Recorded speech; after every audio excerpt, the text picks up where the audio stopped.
National dam safety അതോറിറ്റിയിൽ നിന്നും കേരളത്തിന്റെ പ്രതിനിധിയെ ഒഴിവാക്കിയ നടപടിയിൽ സംസ്ഥാന ജലവിഭവ വകുപ്പ് മന്ത്രിയുടെയും എംപി എന്ന നിലയിൽ തന്റെയും ഇടപെടലിൽ കേന്ദ്രം തെറ്റുതിരുത്തിയതായി എംപി ഡീൻ കുര്യാക്കോസ്. കേരളം നിർദ്ദേശിച്ച ആളെ അതോറിറ്റിയിൽ ഉൾപ്പെടുത്തിയതായും എംപി രാജകുമാരിയിൽ പറഞ്ഞു.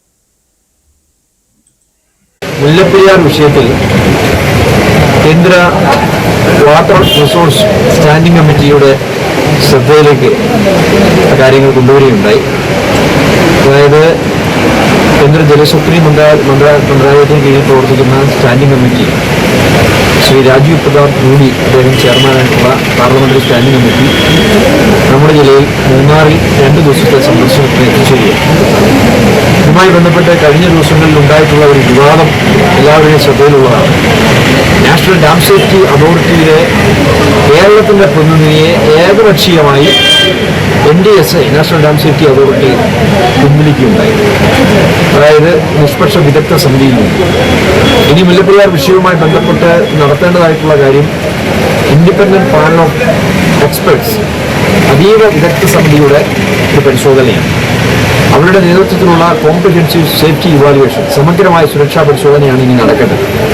ആ സുരക്ഷാ പരിശോധന നടക്കേണ്ടതിന് മുന്നോടിയായി കേന്ദ്രം തന്നെ അല്ലെങ്കിൽ NDSA തന്നെ ഇരു സംസ്ഥാനങ്ങളോടും കേരളത്തോടും തമിഴ്നാടിനോടും ആവശ്യപ്പെട്ടതനുസരിച്ച് പ്രത്യേകമായ പ്രതിനിധിയെ നിയോഗിക്കുകയുണ്ടായി. ആ പ്രതിനിധിയായി കേരള സർക്കാർ പ്രപ്പോസ് ചെയ്ത ശ്രീ TK ശിവരാജനെ ഏകകണ്ഠമായി NDSA പിൻവലിക്കുകയായി. ആ ഘട്ടത്തിൽ മന്ത്രി ശ്രീ മോൻസ് ജോസഫ് ഉൾപ്പെടെ MP എന്നുള്ളതിൽ ഞാനും അതുപോലെ കേരള ഗവൺമെന്റിന്റെ ഭാഗത്ത് കൃഷിയായിട്ടുള്ള കത്തിടപാടുകൾ കേന്ദ്രവുമായി നടത്തി.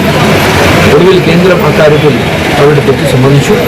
NDSAയിൽ കേരളത്തിന്റെ പ്രതിനിധിയെ പുനഃസ്ഥാപിച്ചുകൊണ്ടുള്ള ഉത്തരവ് ഇപ്പോൾ വരികയാണ്. അത് ആശ്വാസകരമാണ്.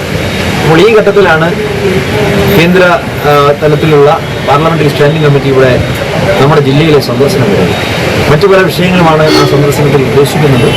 പക്ഷേ ആ സന്ദർശനത്തിന്റെ ഭാഗമായി മുല്ലപ്പെരിയാർ ഡാം സന്ദർശിക്കണമെന്നും മുല്ലപ്പെരിയാർ ഡാമിന്റെ സുരക്ഷാ പരിശോധന നടക്കാനിരിക്കെ ഇക്കാര്യത്തിൽ ആധികാരികമായ അഭിപ്രായം തേടണമെന്നും ഇരു സംസ്ഥാന ഗവൺമെന്റുകളുമായി ബന്ധപ്പെട്ടുള്ള കാര്യങ്ങളിൽ പാർലമെന്ററി സമിതിയുടെ ഇടപെടൽ ഉണ്ടാകണമെന്നും NDSAയ്ക്ക് ശക്തമായ നിർദ്ദേശം നൽകണമെന്നും ആവശ്യപ്പെട്ടുകൊണ്ട് പാർലമെന്ററി കമ്മിറ്റിയുടെ ചെയർമാന് MP എന്നവരെ ഞാൻ കത്ത് നൽകി.